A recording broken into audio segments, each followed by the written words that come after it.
بسم اللہ الرحمن الرحیم. آگے ہے والثمرات. آگے کیا ہے؟ والثمرات. یعنی اللہ تعالیٰ آزمائیں گے کبھی، جیسے باغ ہوں گے، کھجور کا باغ، آم کا باغ، سنترے کا باغ، امرود کا باغ، لیکن باغ میں کبھی پھل بہت کم آئیں گے. محنت بہت کریں گے، ساری چیزیں کریں گے، پانی لگائیں گے، محنت کریں گے، لیکن کیا ہوگا باغ میں کبھی پھل بہت کم آئیں گے. تو یہ پھل کی کمی بھی کیا ہے؟ آزمائش ہے اللہ تعالیٰ کی. کبھی پھل کم آئیں گے تو یہ بھی اللہ تعالیٰ کی آزمائش ہے.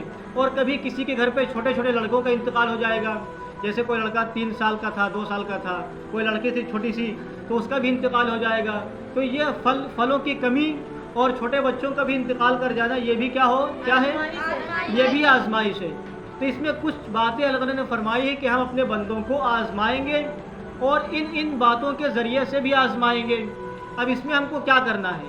جب ہم کو کسی کا خوف ہو، جب بھوک لگے، جب کسی کا انتقال ہو جائے یا کوئی نقصان ہو جائے یا کھیتوں میں باغ میں پھل کم آئے، فصل کم آئے، تو اس پر سب سے پہلے ہم صبر کرنا چاہیے.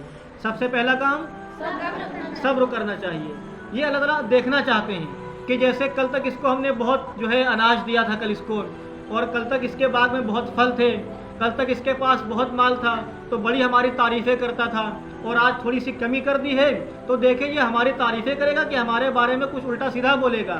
تو یہ اللہ تعالیٰ آزمانا چاہتے ہیں اور دیکھنا چاہتے ہیں کہ آزمائش میں بھی یہ ہم کو یاد کرے گا یا ہم کو یاد نہیں کرے گا. کل تک یہ ہماری تعریفیں کرتا تھا اور اس کو تھوڑا سا آزمایا ہم نے، باغ میں کچھ کمی آ گئی، کھیتوں میں کمی آ گئی، مال میں کمی آ گئی، کسی کا انتقال ہو گیا، تو اللہ تعالیٰ دیکھنا چاہتے ہیں کہ اب یہ ہماری تعریف کرے گا کہ ہمارے بارے میں یہ بکواس کرے گا. تو یہ اللہ تعالیٰ بندوں کو آزماتے ہیں. اور جو بندے اللہ تعالیٰ کی صبر کرتے ہیں، جو لوگ صبر کرتے ہیں وہ آزمائش پار کر لے جاتے ہیں. اور جو بے صبرے ہو جاتے ہیں، بے صبرے جانتے ہو، صبر نہیں کرتے اور اس پر بکواس کرنا شروع کرتے ہیں اور آن تان بکنا شروع کرتے ہیں اور ایک دوسرے کو گالیاں دینا شروع کرتے ہیں، وہ سمجھو اس ٹیسٹ میں اور اس جائزے میں کیا ہو گئے؟ فیل ہو گئے. تو یہ آزمائشیں ہیں اور آزمائشوں کو ہمیں پار کرنا چاہیے. اور انسان کی زندگی میں 2 طرح کے حالات آتے ہیں. کتنے طرح کے؟ 2 طرح کے. کبھی خوشی کا بھی وقت آتا ہے اور کبھی غم کا بھی آتا ہے. کبھی انسان خوش بھی ہوتا ہے اور کبھی بہت دکھی اور غمگین بھی ہوتا ہے. تو دونوں طرح کے حالات انسان کی زندگی پر آتے ہیں.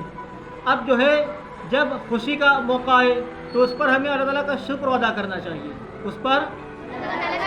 لیکن جب غم کا وقت آ جائے، آزمائش کا وقت آ جائے تو اس پر ہمیں صبر کرنا چاہیے. سب سے پہلا کام اس پر ہم صبر کریں.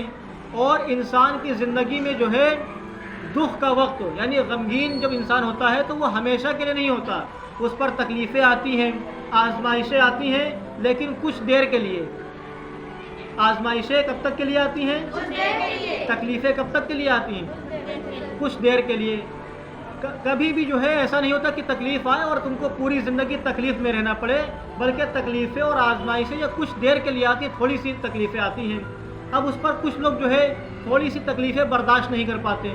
وہ سمجھتے ہیں کہ ہم تکلیف میں ہیں اور ہم کو ہمیشہ تکلیف میں رہنا ہے، تو وہ تکلیف کو برداشت نہیں کر پاتے، وہ آزمائشوں کو پار نہیں کر پاتے. اور کچھ لوگ تکلیف میں گھر کر کے ہار جاتے ہیں. اور بہت لوگ ایسے ہوتے ہیں کہ وہ تکلیف میں اپنی جان دے دیتے ہیں. سنا ہے کہ نہیں ایسا؟ تکلیف میں سوسائڈ کر لیتے ہیں، آتم ہتیا کر لیتے ہیں، کچھ لوگ پھانسی لگا لیتے ہیں، کچھ لوگ ٹرین کے آگے لیٹ جاتے ہیں، کچھ لوگ اپنے اوپر تیل چھڑک کے جلا لیتے ہیں. تو یہ سب بہت بیکار باتیں ہیں. کیونکہ تکلیف اور یہ آزمائشیں ہیں، یہ مصیبت انسان پر ہمیشہ کے لیے نہیں آتی ہے. مصیبت کب تک کے لیے آتی ہے؟ کچھ دنوں کے لیے، کچھ دیر کے لیے آتی ہے. اس کے بعد پھر تکلیف سب دور ہو جاتی ہیں، آزمائشیں ختم ہو جاتی ہیں. تو ہمیں آزمائشوں پر، تکلیفوں پر صبر کرنا چاہیے.